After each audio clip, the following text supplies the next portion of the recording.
Check, check, check. 1, 2, 1, 2, 1, 2. It's time. We get ready for the keys to the bag.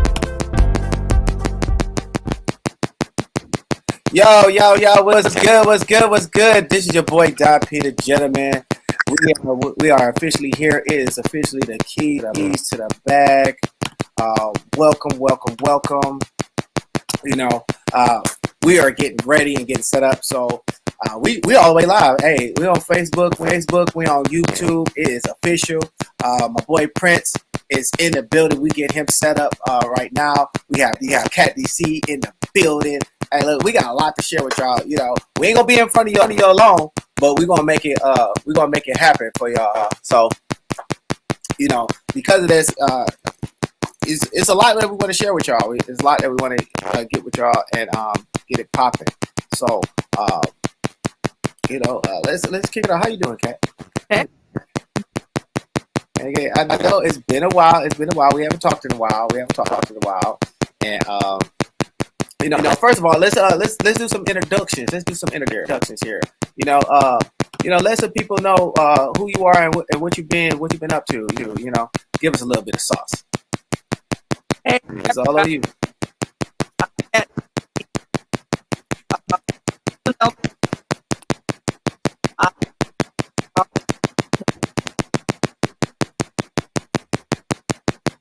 On.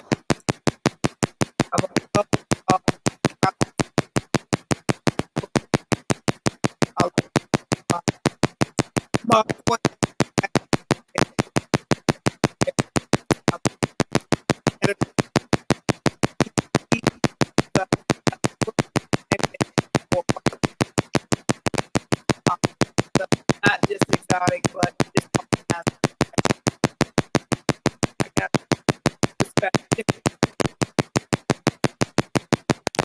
Okay. So not just inside the book. You know, we worked in a lot of areas right there. If I can ask you to come a little closer, Kat.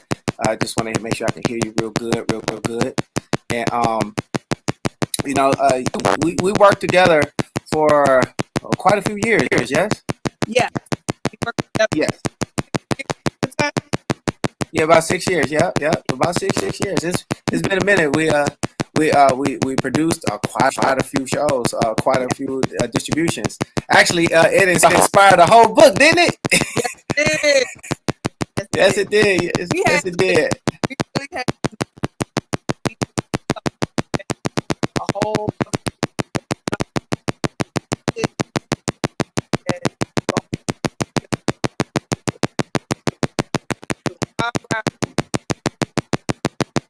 Exactly.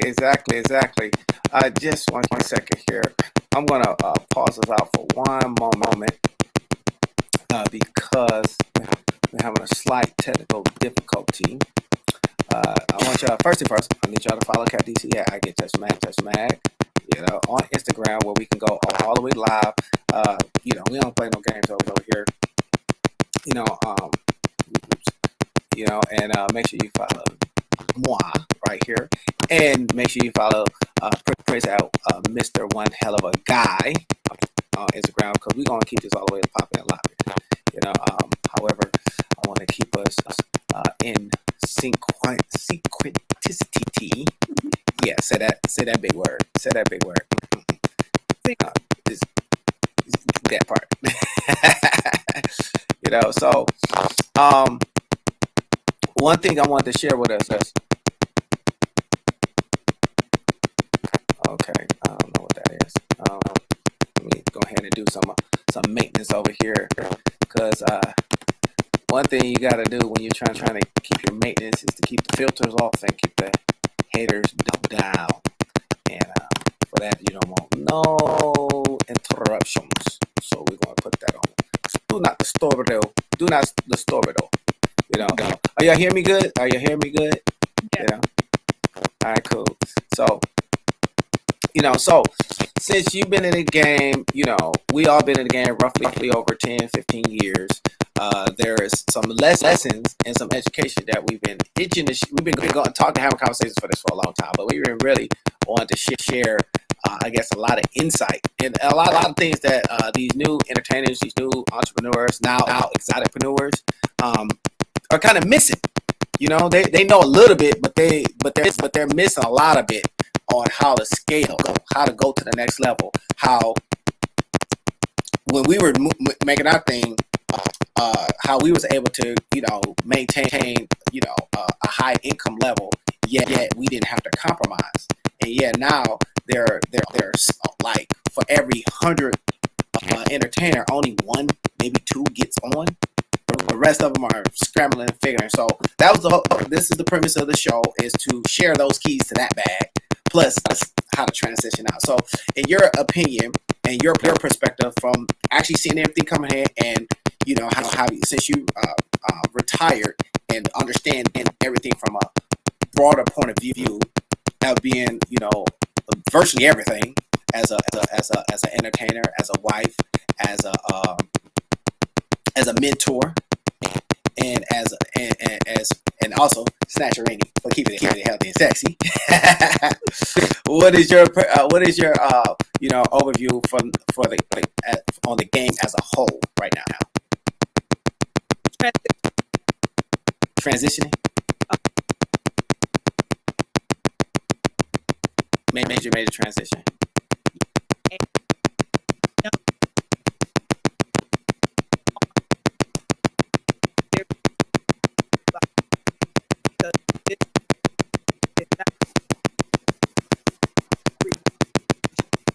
Mm,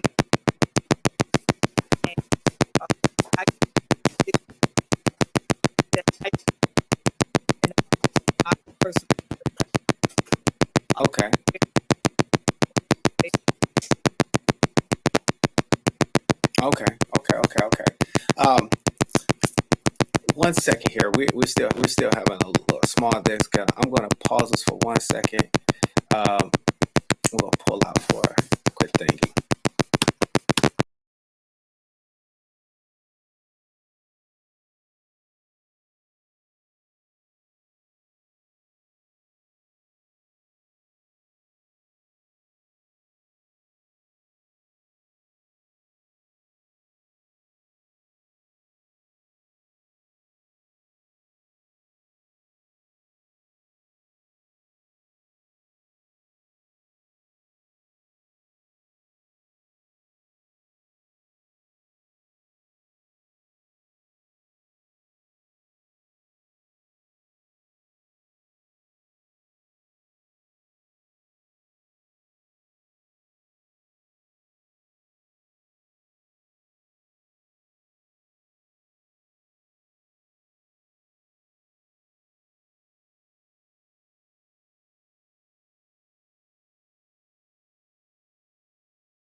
Yeah, see, I knew it. It was that time. We had to get it all the way live. We had to get it all the way up in here. You know, so I'm sure that everybody's going. So I want to make sure that we can connect and come correct. You feel me? Let's see. Cool, cool, cool. I see you, Prince. I see you, Prince. It's here. You know, welcome, welcome, welcome. You know, okay.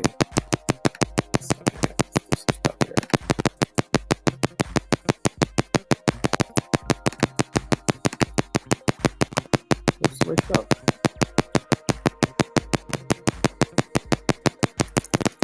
Click back in. Yeah, what happened? Hey, add yourself back in.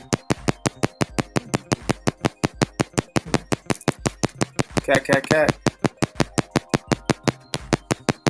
There we go. Dun, dun, dun, dun, dun, dun. There you go. This guy's too smooth.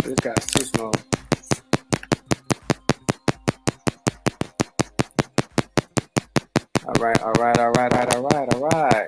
We are back at it here. And I need you to unmute yourself.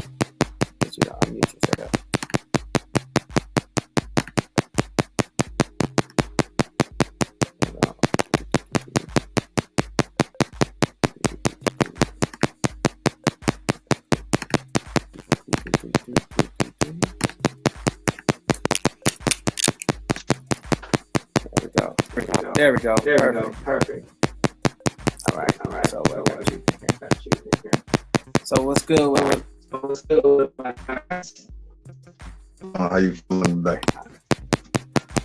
Oh man, I'm super blessed. Always feeling blessed. So, hey, Cat.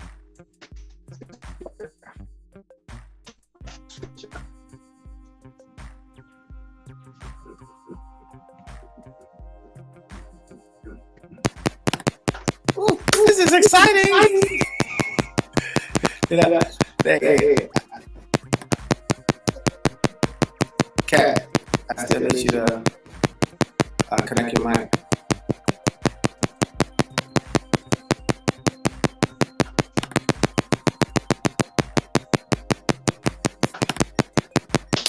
Sprints. There we go.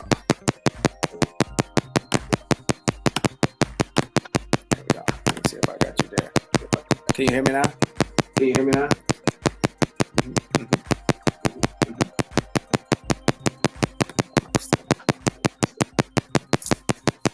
Oh boy, we got this is too good. So, Prince, welcome to the show. Welcome to the show. We have things moving around. Yeah, you know. Hey, this is one song. Hey, look, if we have technical difficulties, deal with it. Hey, this is a part of the game. Things don't go perfect. When you first come into the game. So this is what. Come with a little bit of respect, a little bit of humility. Because things can go crazy when you first walk in the door. But the thing is that when you first walk in, it's always going to be different. You know, you can prepare, you can think, you can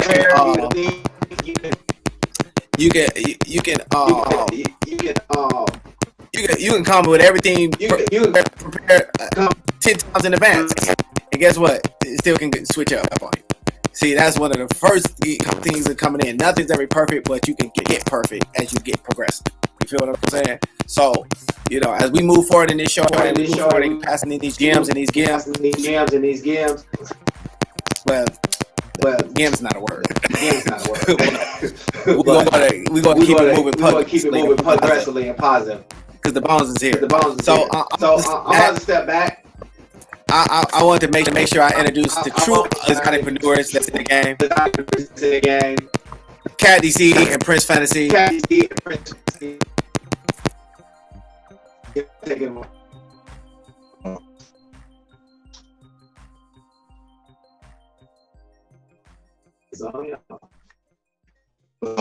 how you feeling today?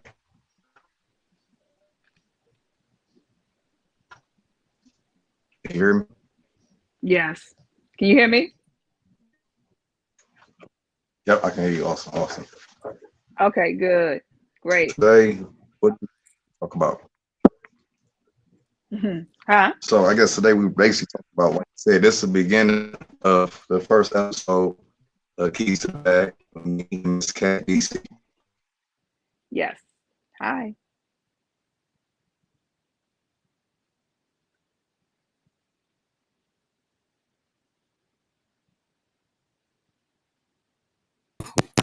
We are still here. Hey, so I'm so y'all can give a small synopsis of the background with the kid.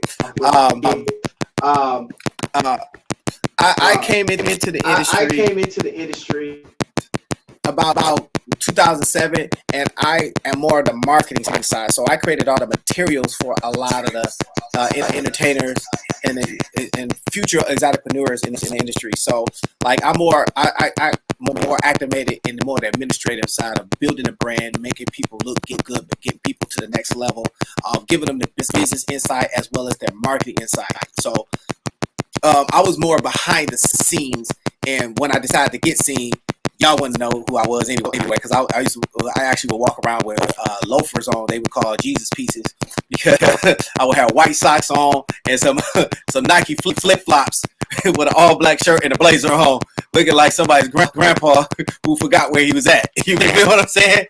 But yeah, somebody had to cut the check, and I wasn't trying to be seen. However, moving forward and progressing in the industry, I learned a lot of valuable lessons in life and in the business that now afforded me to open up my own digital courses, authored 3 books right now, owning and operating an actual restaurant and banner print company. So without that, I wouldn't have been able to have the courage and the confidence to go here. So I love the industry. A lot of people can feel what they want about it, but I know that you know that we all know y'all love it too. Y'all just ain't just too ashamed to admit it. You feel me? So we're back here. I just want to make sure we got Prince back. We got Cat that I'm gonna fall back for us. I just wanted to let you know, like I'm here. But I'm doing what I do best. I'll fall back and let the real queens do what they do. You feel me? Take it away. Okay.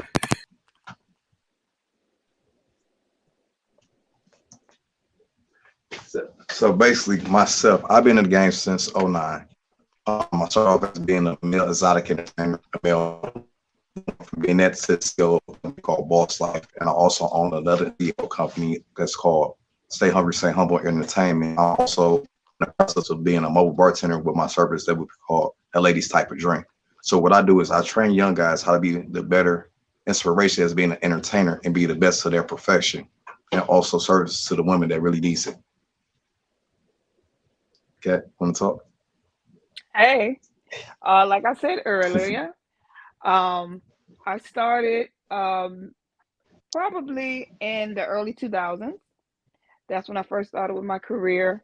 I was on Real Sex, HBO Real Sex, when I was first runner up for Miss Black Nude.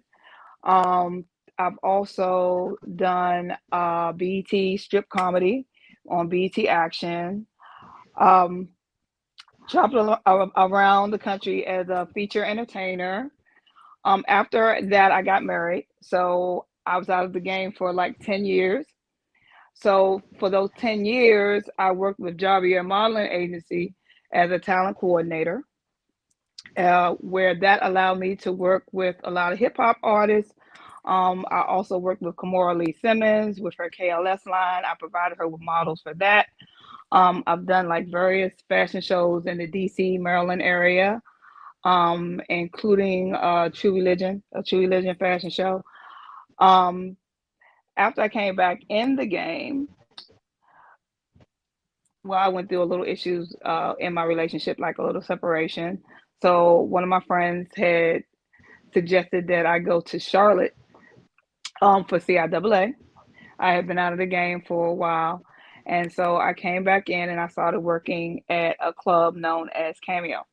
And it was considered to be like a world-renowned club because of Drake coming in, and he had came in and I think he had spent like an enormous amount of money, and he kind of put the club on the map. So I worked there, and that's how I came back in the game to the point where I'm at now. And I would say that the industry has changed a lot, but it did, when I came back into the game, it allowed me to finance Touch Magazine, which I did along with Don P. So it's been a while. It's been a wild ride, but like I told Don, it's been a great ride.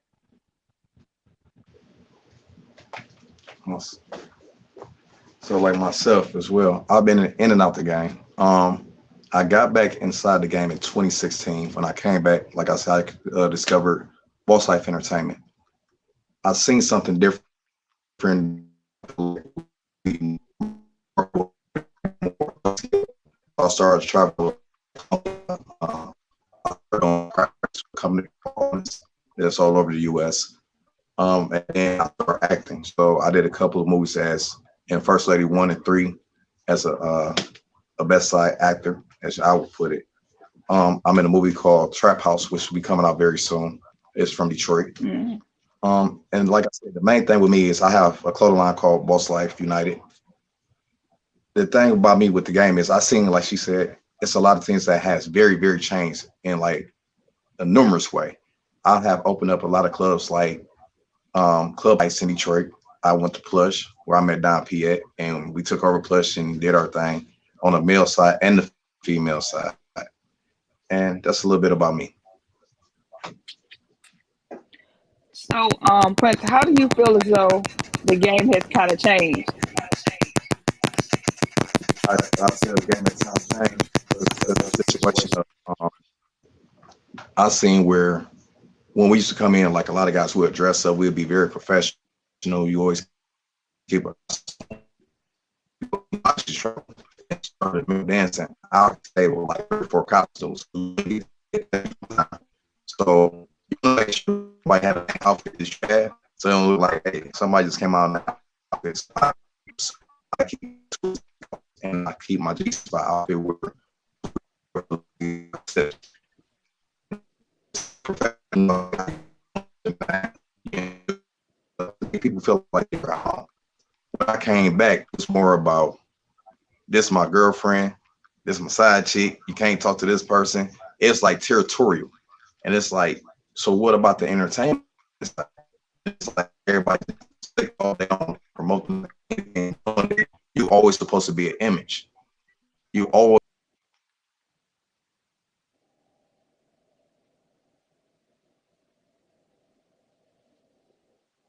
Oh, we lost Prince for a minute, but he'll be back, guys.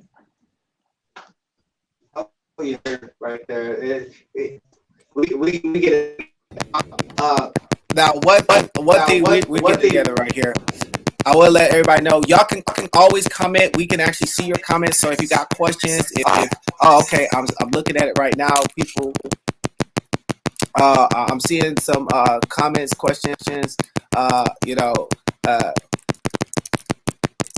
And get these together. So y'all can always comment. We can see. I can literally see, and we can all see all your comments. So if you got questions you want to ask, it's an open platform. Anything that I see that I want to say. So just like here, I can post it up right here. So we can literally see and see the question and put it up on things. So if y'all got anything y'all want to say, shout out to FM Throne for tapping in. I appreciate it. He supports a lot of the things that we do right here. Shout out to Stacey. Here is where that as things progress, this day one. You already know when you come out the gate, you gotta come out fighting, no matter what's happening. You feel what I'm saying? So I appreciate everybody for tapping in. So it's beautiful that y'all was able to share your background and also share your progression, which is the biggest thing that I feel in the industry is lacking, is that there's levels to this, and there's the highest level. See, and just like how a mountain comes to a peak, there's always a left side and a right side. in those left and right sides, you're going to go through different valleys. You're going to go through different trials and tribulations. You know, if you came in on the male side, now mind you, I managed both sides, not in that way. So no diss to the LGBT community. I see y'all been in party with me, y'all rock with me. I just want to be clear. You know what I'm saying? But I did own and operate and manage both styles of entertainment because I love the industry as a whole. So I want to understand that to be a true professional, to be a master, to have true keys to your bag, you got to understand your industry and you got to understand your business. So by me being on the business side or the administrative side, I had to understand what the males go through is different from what the females go through. A lot of people be thinking like they're doing the same thing, but they're not. Completely not. And for me, having a third or bird's eye point of view from it, I was able to comfortably work with each team as a whole. Because here's the sweet part about it. I had them both in the same building. That part was a little tricky, but it was interesting to see the dynamics of how at a male show they actually put on the actual stage routine. In a female show, they put on a pole demonstration as individuals or as a clique, unless it was a specialty. So there are two different styles of entertainment. How the women would come and tip, and they would tip from a distance, and it will have to be called. It was a special time when you would go to a one-on-one. Versus in the female space, they would tip.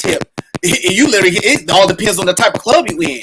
Like if you was in a tip drill club, is that how that? So help me out on the tip drill game, because I know it's tip drill. Y'all running, it's like money on the floor. You're like players here. So help me out here. Okay, well the tip drill clubs are a little bit different. They kind of cater more to sections because a lot of times they cater to a lot of high rollers and celebrities. So in those clubs, they cater more to sections to girls that have high social media following and also stage presence. But it is more so depending on what area you're in. I'm in South Carolina, North Carolina, Georgia, Florida vicinity. So the hustle is a little bit different down here. The tip drill, it's more, I would say more twerking. Some pole, but depending on what clubs you dance at. And we had discussed that previously. I think a lot of dancers, also young female dancers, are not understanding what kind of dancer that they are. So a lot of times they're going to the wrong clubs. There are some clubs that cater to more of the entertainer. There are some clubs that cater to more of the twerk style dancer or the social media influencer style of dancer. And what happens is a lot of girls will follow their friend and say, okay, well, my homegirl makes a lot of money at this club, but your homegirl might be an Instagram model who has a lot of following, and she's more of a person that can work the sections, and you may be more of a person that is a stage performer, or you have more presence, on the floor. So you're wondering why when I'm working at this type of club, this is not working for me, but that's not your style. That's not your strong suit. So I'm finding that a lot of dancers are saying, okay, well, why does this girl make this kind of money and I'm not making this kind of money, or this or whatever. But what happens is a lot of times a lot of girls are in the wrong clubs and in the wrong areas.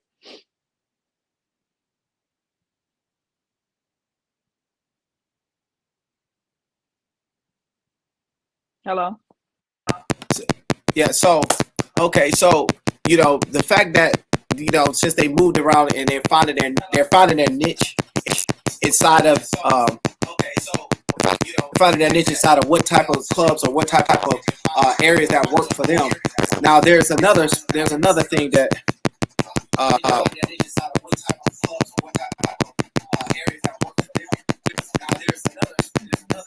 there's another space that I want to kind of expand on since you went there. Now, with the Instagram entertainers that have a following, well, now we all know if their Instagram popular, you know, everybody's itching, male and female, are itching to see them one-on-one.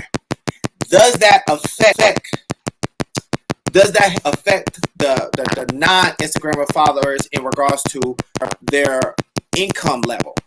Most definitely, because there are actually some areas that just cater to those type of dancers.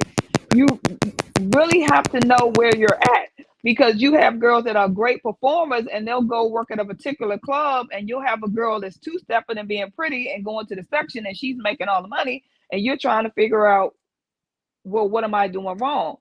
But you're at the wrong club. This particular club, the promoters or the management or what, you know, that's running that club is catering more to a clientele that wants to meet the Instagram famous dancer.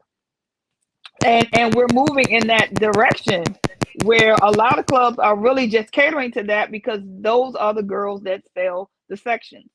So it's a team effort. You know, you got the section, then you have the model girls, and it's a conjoined effort. So you really, as a entertainer, have to know what club you're working at. And there are certain clubs that, which I would say like a club like Onyx or KOD and stuff like that, that cater more to the entertainer or the pole dancers. You really just have to know where you are. But there are a lot of clubs now that really just cater to the Instagram famous model. And it used to be a time when it really didn't bother you that much if you were a strong floor worker.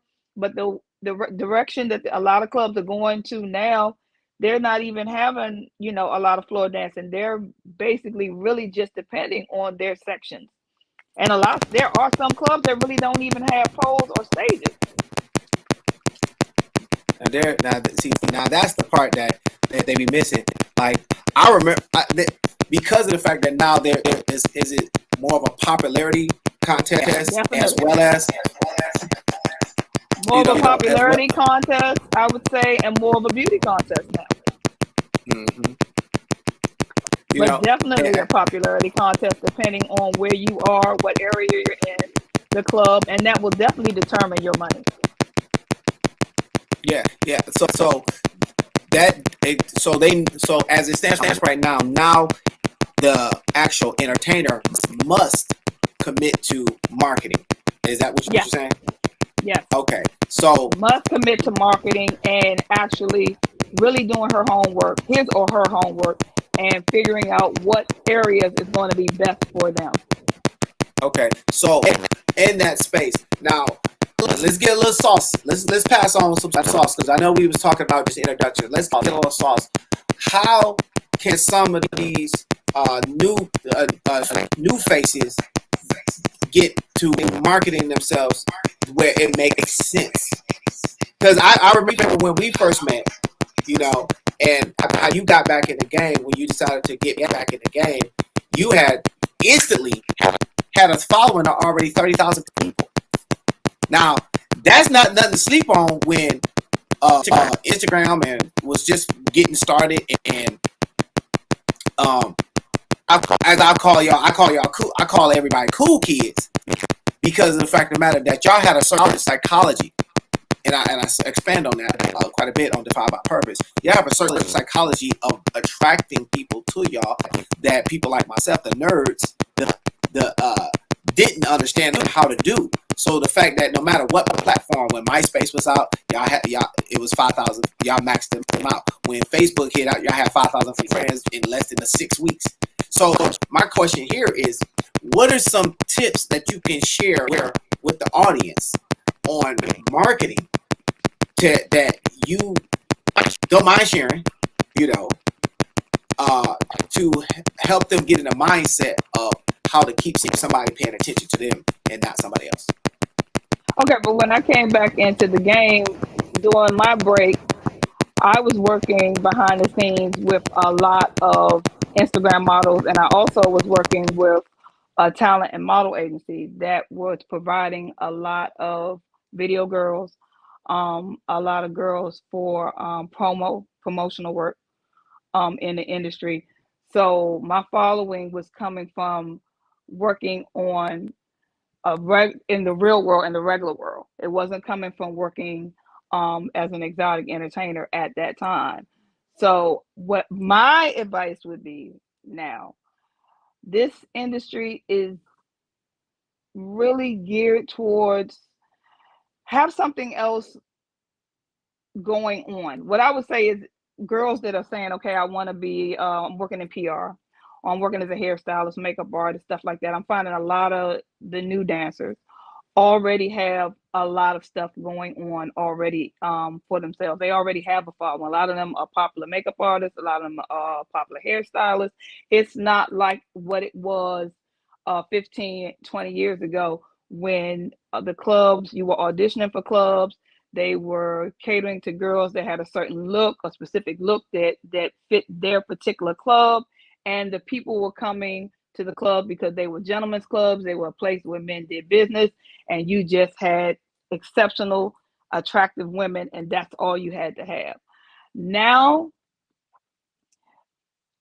to be honest with you, it's going to cost you a lot of money to start, to get to the point where they're looking at, when they're looking at Instagram and they're looking at these girls that's making all this money and different stuff or whatever. It is not like it was 15 years ago. You can't just walk into a club now.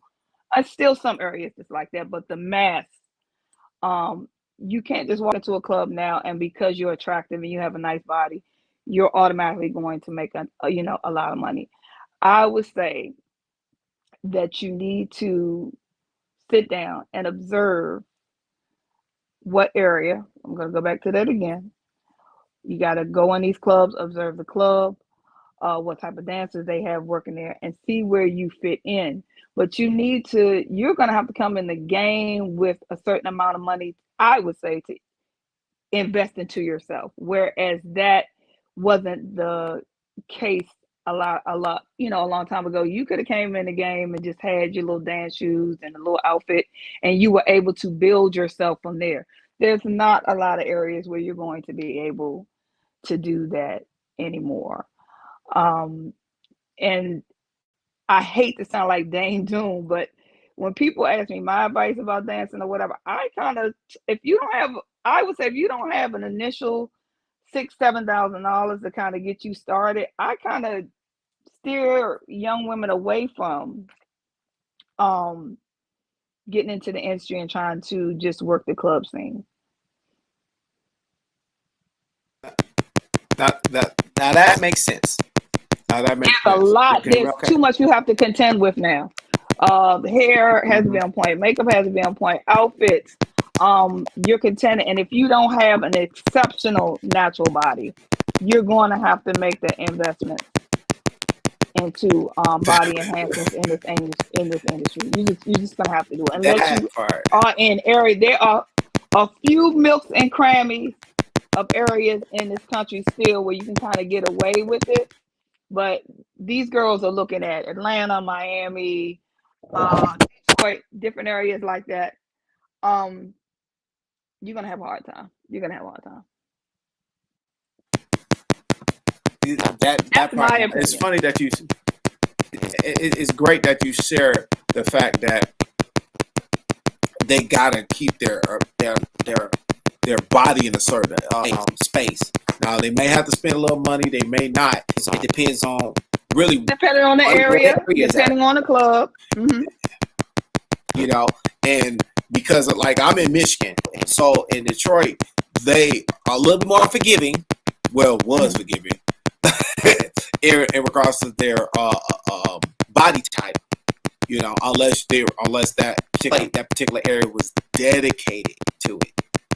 Meaning, like I used to manage a club called Sunset Strip, and at the Sunset Strip, that was a juicy club. It was all plump girls, all BBWs, and it was dedicated. Now, a lot of people don't understand. They had their own following. They had their own niche. Support. And they stayed having customers. They stayed having things. So this is kind of like a tip for if they want to get in a business for themselves. Like, it doesn't matter what your body type is in regards to this industry, there is somebody for you. Now, Yes. depending on how well you are at marketing and attracting customers to you, I want to really drive that point. How effective you are at attraction marketing. I'm going to talk about that in 1 second. It's going to dictate how much money you're really going to make. See, the key to business, period, is marketing.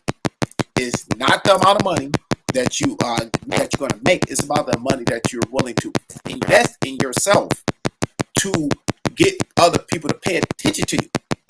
So when you invest into your outfits, when you invest into your business cards, when you invest into your website, when you invest into your wellness, when you invest into your choreography, if you're male, or if you're your weight training, if you're male, and if you're female, your body training, and your supplements, and your transitioning. If you're not investing into that, how in the world do you expect to become financially competitive, let alone being ahead of the game? Well, there was a time when the clubs hired specific people, and you had a pay spot, so that there was enough cushion for you to build yourself to that point. But now, when you're making these initial investments in the club before you make a dollar, which are tip-ins and different stuff like that, it can almost become like gambling. Dependent, you have to narrow it down. You have to narrow your risk down. Back then, it was damn near zero risk, because they already knew that they wanted you to work there. You already knew that you had $50 to $100 that night before you ever made a dollar, because that's what you got paid to work there. So when you were working at specific clubs, there was a time when you could pay your car note, or your rent, or house note, or whatever you had, just off of what you were getting paid at the club. That's not the case now. And what's even worse is that now you have women that are exceptional looking, and investing money and paying tip-ins and stuff, or whatever. So it's the competition is even way more stiff than it was back then. So there was room for you to grow. It was it was room for you to grow back then, and the clubs worked with you. Now you walking in, and you work. Not only does this girl have 1 million Instagram followers, she has $10,000-$15,000 worth of work done to her also. So in specific clubs, they're going to push her to go to that section. So these are the things that people are not telling you when you're looking and you're saying, okay, these girls are making $2,500, $3,000, $4,000 a night. There's a lot of work that went in on the back end before that woman made that. Mm-hmm. So in this session, we're expanding on.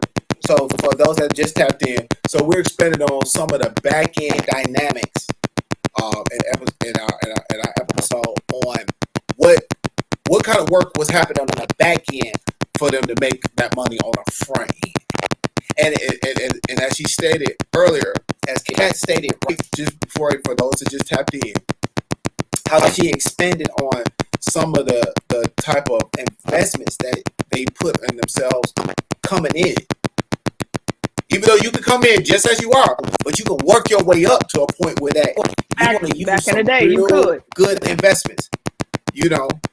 Now you got to kind of come in ready to go. So if you're fresh, and I'm looking at this new generation, they're coming in already kind of together physically.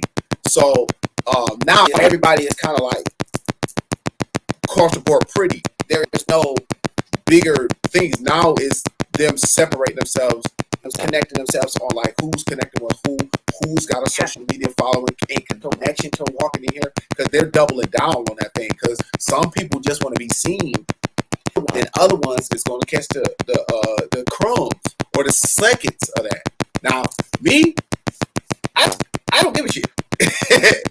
You know, I don't mind taking it, let y'all get the shine, and I catch a couple quarters over here because it was a person that you connected me with and you put me up on them, and it really resonated with me. So I ended up studying her, and her name is Dita Von Teese.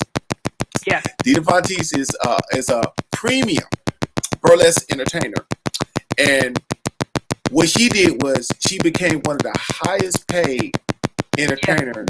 She's actually the highest paid exotic entertainer in the world, period. I think still to this day. Still to the day. Now, prior to her, a small history said, we all know Josephine Baker. She was doing her. Mm-hmm. She came in and did her thing as the highest paid black entertainer. I want for all the folks that catch the replay and want to talk to it and say, "Oh, you got something on this end." But what about our melanin queen? All right, yes, we had Josephine Baker that was the highest paid burlesque entertainer and showed out. But here's the thing: Dita Von Teese made something real clear that stood out to me that I'll bring it to light here. She said, for all of the, when we all in the game and we all doing our thing and we're inviting customers to support or tip us based off our show. She said I specifically would bypass if you was in a room with 50 guys, 50 customers. I will bypass all 50 guys that's willing to tip $1 to have the one guy that tips 50, and that's the person that I work with. So I'm saying that to say this: if you know your worth, it's okay to bypass the 49 customers to get that one customer that'll give you the whole bag. But you got to know your worth. That's one. Two, you got to understand the value you bring into that person. And this is something I want to ask your insight on, because you had a lot of accomplishments prior to the game, and you worked in what was that place you told me in DC Stadium. In Stadium, I believe that was it. And in there, the average quality standard value versus support was minimum $5,000 to $10,000 a week. Yeah, but that's okay. But okay, well, let's go back to timing. So I'm saying this: the timing and the standard. That's what I want you. Time and standard. Let's talk about in the standard. Time and standard area. What I'm going to say this again. When you were talking about bypassing the 40 other customers to get that one customer, that's also depending on what kind of club you work in. Because if you're working in a tip-drill club that is high-paced and is more like a nightclub setting where they have artists coming in performing and stuff like that or whatever, you're actually sticking and moving. If you're not in a section where they're doing 5, 6, 7 girls in a section where the guys are doing money, you're working the floor, the music is too loud and the pace is too high. So it is still the only thing that you have going for yourself in those type of clubs is that usually those kind of clubs that people are coming there to be seen. So it's, yes, it has a lot to do with the girls, but it's also the competition between the customers. So a lot of times guys will come in those clubs and quote unquote turn up because they want people to see that they got the bag, et cetera, et cetera. So in that way, it makes your job a little bit easier. But also, you have to stick and move to different areas until you get to, like you said, to that specific group of people. So if you're working in a gentleman's club setting, then you have the time to get to know, sit down and talk and get to know your customers. But like I said, that has a lot to do with area and what kind of club that you're working in. Most urban clubs now, especially the ones that the newer dancers are looking at and saying, being attracted to the flash and the money and the bags or whatever. Most of those clubs are more high paced, high value tip drill style clubs. So the hustle has got to be a little bit different. It's going to be more of, it's a numbers game. It's it's more of a, you can't be afraid for someone to tell you no. Some will, some won't. So what? I think that was like a sales tactic back in the day, and that's pretty much across the that's board. really one. Yes, definitely that's the way you have to play the game in a lot of stuff. Because you might hit 20 people before you reach that person that group of people that's really going to make your night. And also telling dancers in those type of environments, it's very hard, very difficult for inexperienced novice dancers to work those type of clubs by themselves and not be working with a group or a team. These are other things that need to be discussed also. If you are a loner, I would suggest that you work more clubs that are catered to, like I said, the gentleman style type of club, because those are one-on-one interactions. But if you're working That part. more of the, like I would say, like back in the day, the V Lives and stuff like that or whatever, that's very high pace. Excellent. What you think, Fred? So I appreciate. I mean, I love everything you talk about because you said some good topics. I know, like our end, like how you talk about how the ladies have to get their bodies together and things of that nature. I know our end where they tell us like the more muscles we have, the more money we make. And I know a lot of guys that actually done been like taking steroids, all type of stuff. Some people did it naturally, with the protein and stuff like that. But a lot of guys, some of them even got surgery, and it's hard to really like people didn't even know that. But I done seen it with my own eyes. Like, hold on, you was like $110. How all of a sudden you get like 205 that fast? They ain't adding up, but they do it. But I do know like a lot of guys, some they really do get a lot of money when they actually blow up like that. Some don't, but majority do. And I think, like from my own personal experience, I started off my first year with making like $35,000 that year. Then as my name and me started traveling, as I started traveling with my name, I went from 35,000 making $55,000 salary to going towards 75,000. Because like I say, staying professional, keeping my body right, and like with Mill Entertainment, we like he said, we act everything out. So your music gotta be sharp. You gotta keep your music up to date. You gotta keep your routine, stage performance up to date. And you gotta, like what we like to say, you have to have a wow factor. It gotta be that one move that just wow the whole crowd. And once you get that, it's like a bon appetit when you get at a restaurant.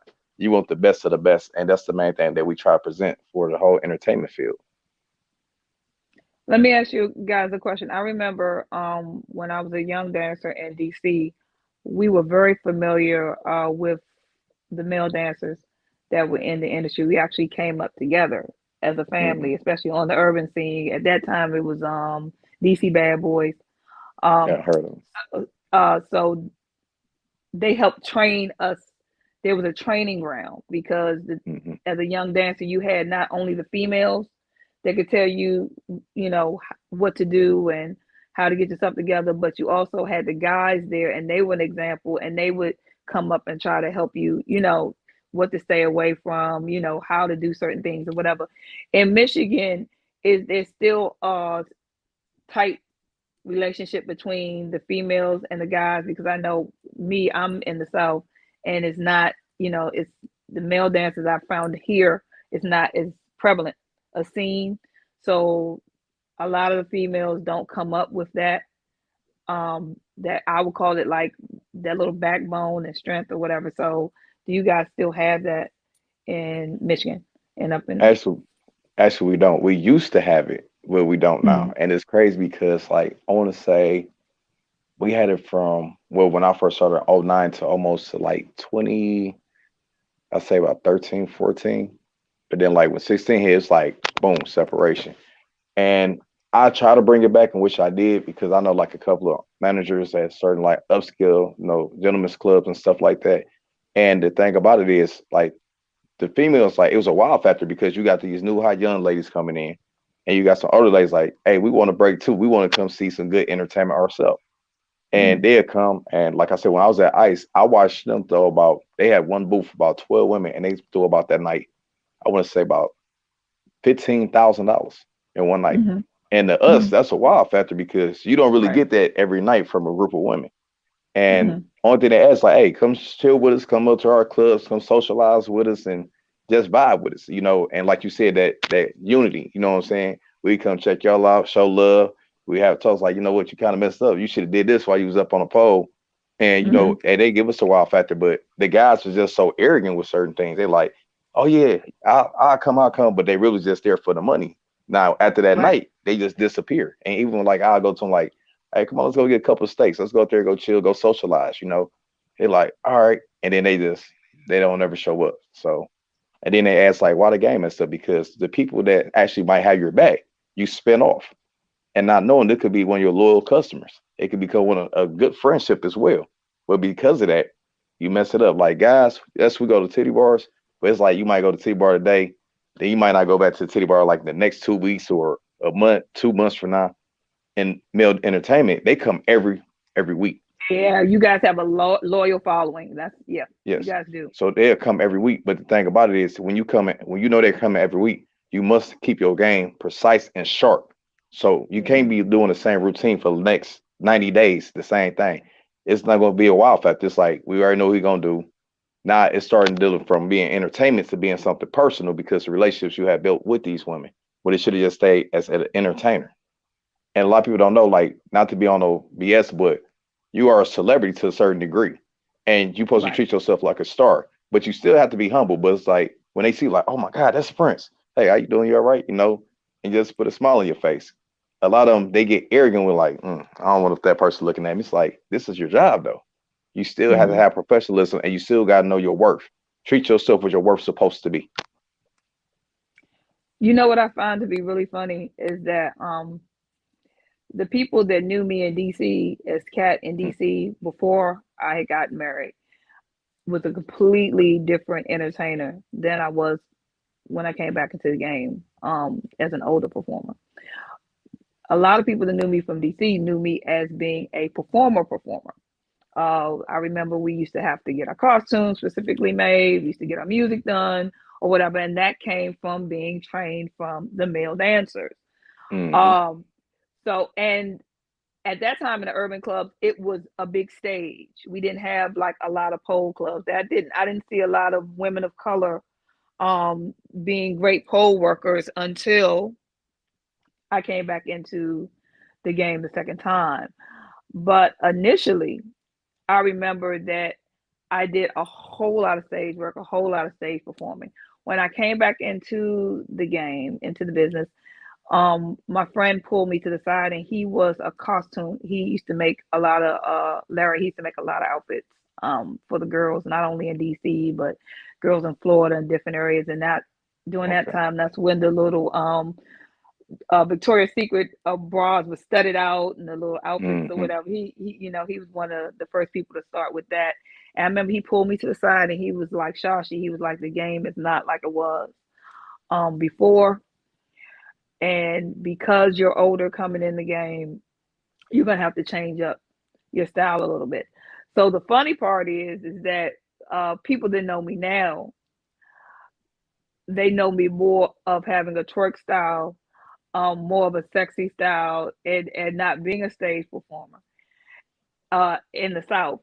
But people that know me from the North, they remember the flips and the tumbles because I have a gymnastic background, and so it's funny, but you're constantly evolving.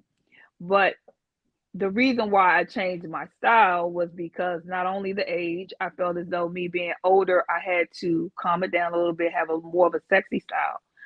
I also I had gotten body, a little bit of contouring done to my body, so I was much thicker, and the body type was thicker where I was at.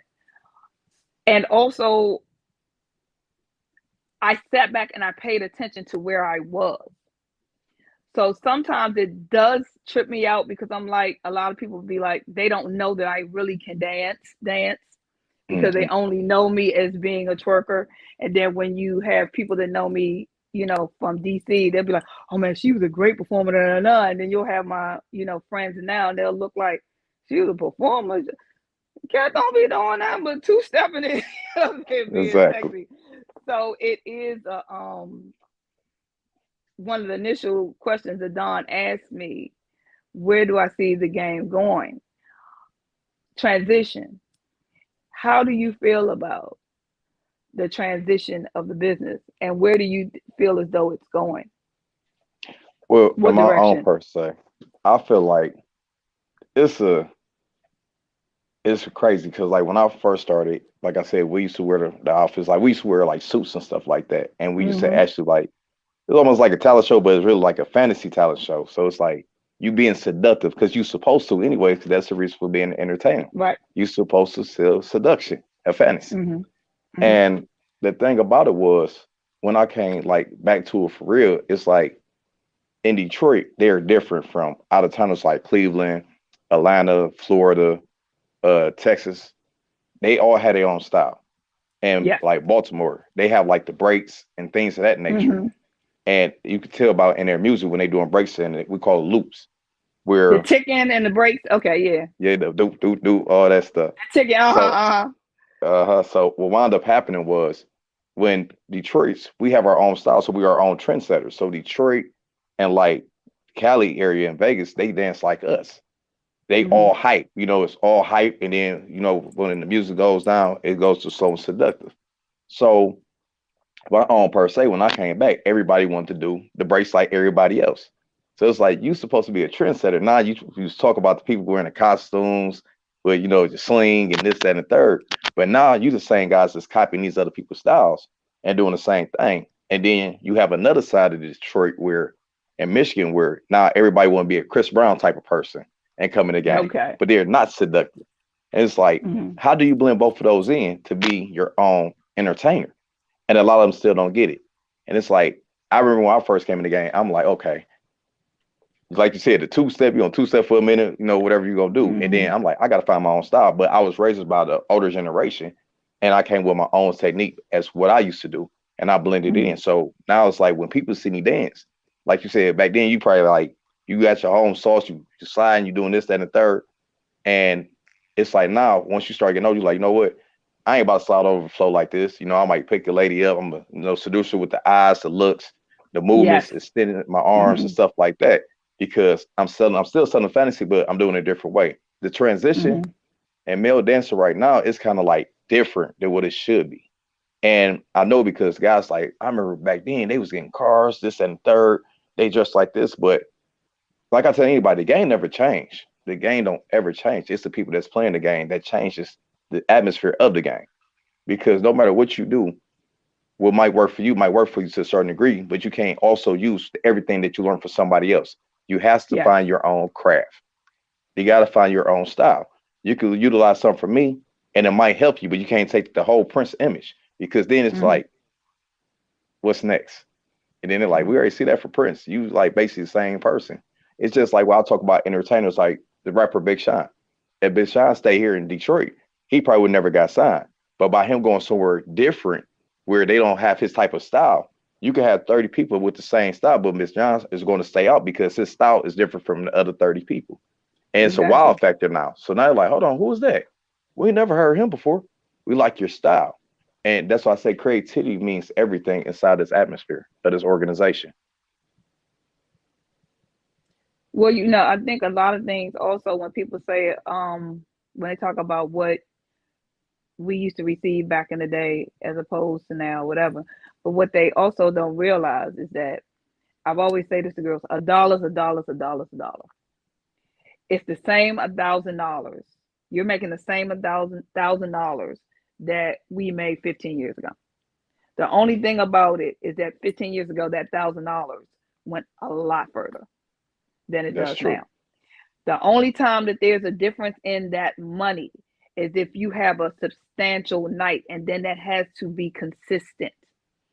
Mm-hmm. So, whereas now, the only difference I see now is that you can walk in, you can go into a specific club, and if you luck up and if your whole look is together and your mojo's working and you know that club and the bottle girls or whatever, and you get in a good section, you can have an awesome night. You can have an awesome week. True. But what happens when you go back to making that 7 to 1,000 again? You have to live within that, and with that, there comes a certain amount of discipline. Because the great thing that I found like up there where you guys are, is that they can work 4 or 5 days a week. Mm-hmm. And I think they still have day shift, night shift. They A do. lot of clubs where I'm at, a lot of these clubs only open Friday, Saturday. So you have a 2-day, you know what I'm saying, interval to make your money, unless you're in Atlanta or Jacksonville, Miami, et cetera. But when you're in the smaller Carolina areas or whatever, most of those clubs, a lot of them are after hours. A lot of them are only open 2 nights a week. So you have to learn how to discipline yourself, or you're going to have to travel around to different areas, to an area where you can work consistently. And most of the time when girls have decent nights, they're not going to do that. They only start to think about doing that when it slows down a little bit for them in this specific area.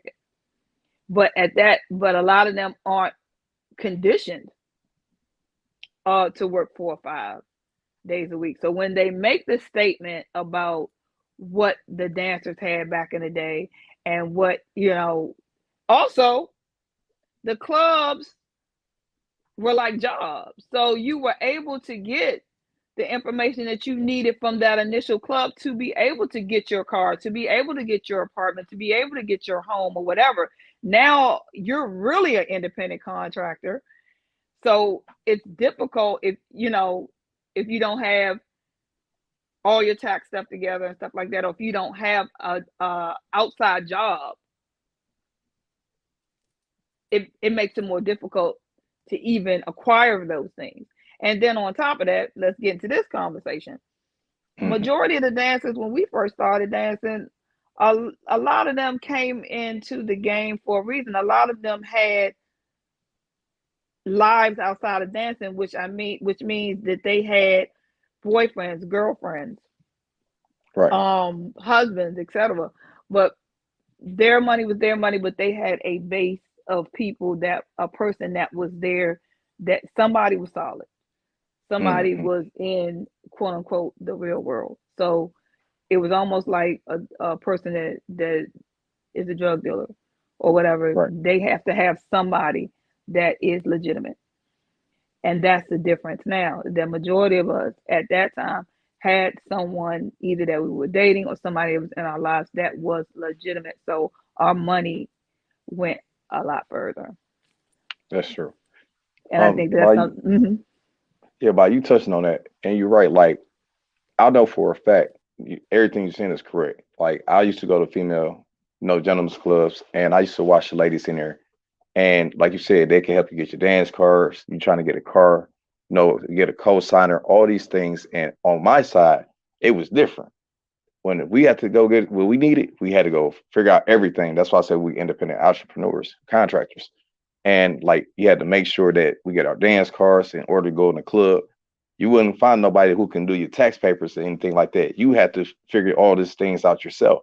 And we never had guidance for that. And even with guys that was getting the things they was getting, it always came from the women, from the people that was our customers. So what guys was doing was, some guys I know for a fact was doing, they was having babies with these women and messing up their careers. So now you don't have a baby by this woman because you're like, oh, she bought me a car, or she got me this $1,000 mink, and she dropped me like $2,000 on stage. You got a pregnant, now you sitting up here with 5 or 6 kids, and it said you having the keys to the bag, you don't blew the bag. And like you said, sometimes it was nice where you might make $5,000 or $6,000. I know for myself, when I first came in this game, I worked 7 days a week. When I first started, I started at Henry's Palace, and then I wound up going to Retros, and then I went to Watts at Henry's, and I just danced in Ritz. What else? Then I started traveling over to Michigan. I became the Bad Boy King of Michigan, but I stayed dancing for 7 days out the week. So it was like this is my 9 to 5. Like I tell anybody, still to this day, it's still my 9 to 5, but it's just less days now. And I'm able to do what I do, and I travel and do it, and I love it more. And like I look at your eyes now, like they had to have a back end where they got to have a job. And it's like, bro, you can make so much money if you invest into yourself. If you made $7,000, how much money would you invest into yourself to make that $7,000 turn to $30,000 and have a beautiful life? And take that 30, turn it to $140,000, and now you able to invest that into another company, another business to make you successful. So when you're ready to retire, you can say, "Hey, I did my thing." And I know for a fact that I'm making $30,000 a month just off of what I did. This is underground banking. That's all it is. It's tax-free banking if you do it right. Because today you don't know if you're gonna make 500 or you don't know tomorrow if you're gonna make 10,000. You might make $100, but at the end of the day, it's all tax-free. It's just about how you play the role. Amazing. That part. So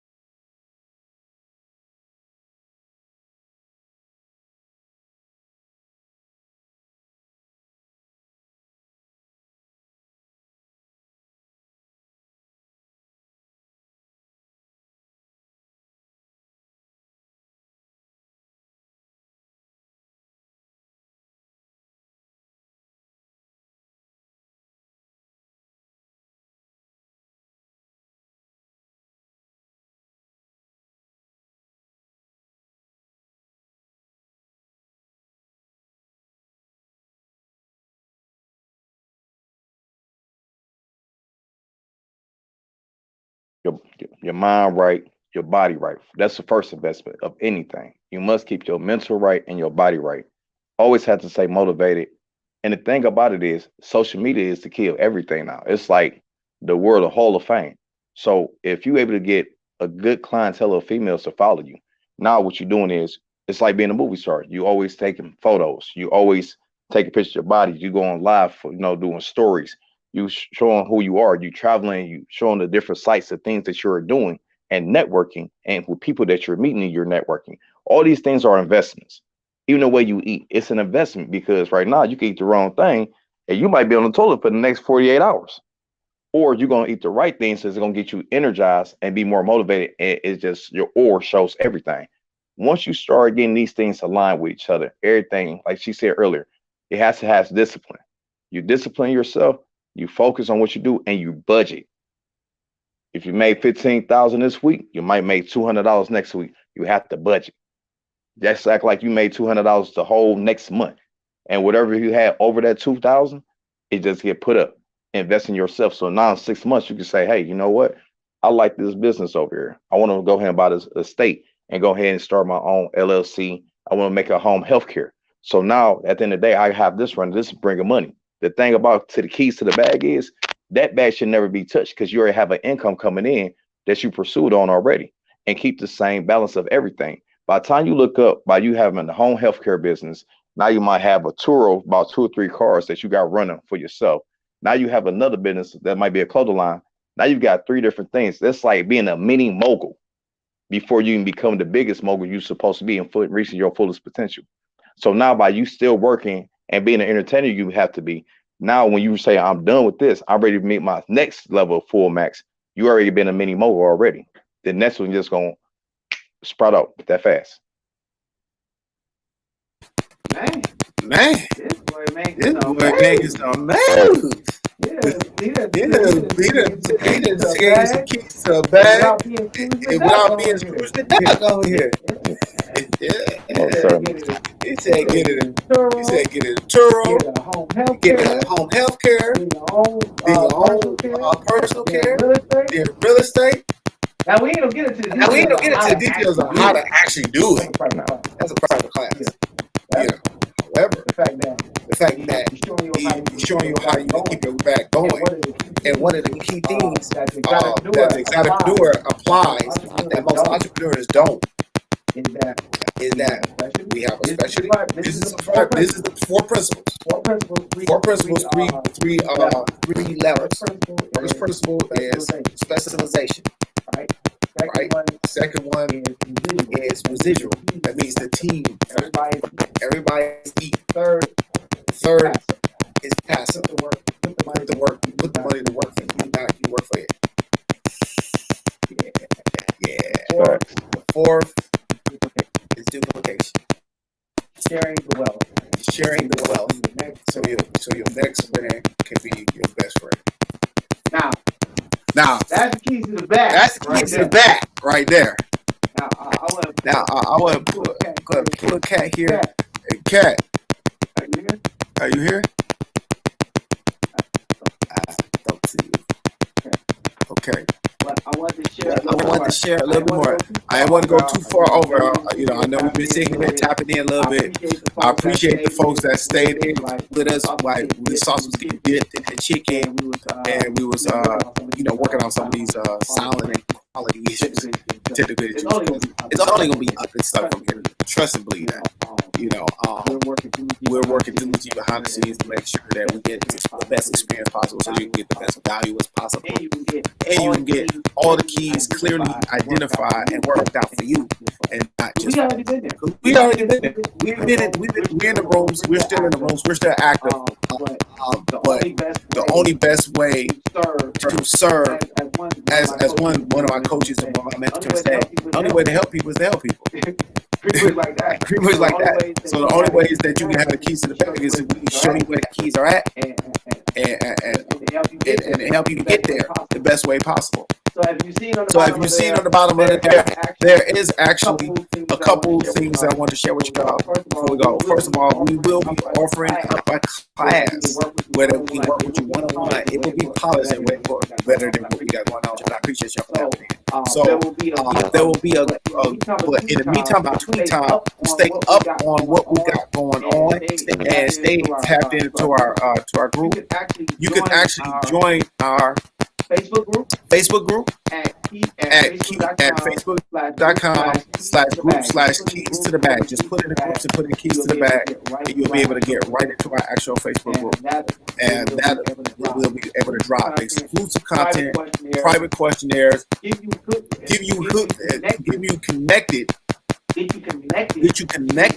to upcoming shows. We're not going to be just a typical podcast / information. We actually are involved. We like to touch feel you. Most certainly. But we want to serve you the best. We want to serve you the best way possible. We're going to have events where we can luncheons and brunches. So understand that we're going to be very involved, and we want to be coming to a city or country near you. So just understand, these keys to the bag is exactly what it's doing. It's going to take us wherever you go to serve you the best way. Stay tapped in. Go ahead and get into our Facebook group. Keys to the bag. Just put that in the Facebook group. You can put the link right below. I'm going to put it in the comments. Oops, you can do that here. Do that right. So that we can get it here. Let me put it up right here. Just right there. That's all you gotta do. Go to www.facebook.com/keys to the bag. And you can catch the replay right on YouTube. The same name, Keys to the Bag. However, it'll be the replay, and you can comment. The exclusive content will only be in our Facebook group. You never know what we might show. All right. So with that being said, Cat, Prince, I am Don P. All I want to do is ask that y'all all stay healthy. Let's get wealthy. Hey, Prince, take us out. Like you say, stay healthy, stay wealthy. Hey, it ain't about how you start. It's always about how you finish. Welcome to the Keys to the Bag. And we'll see you on the next one. Love.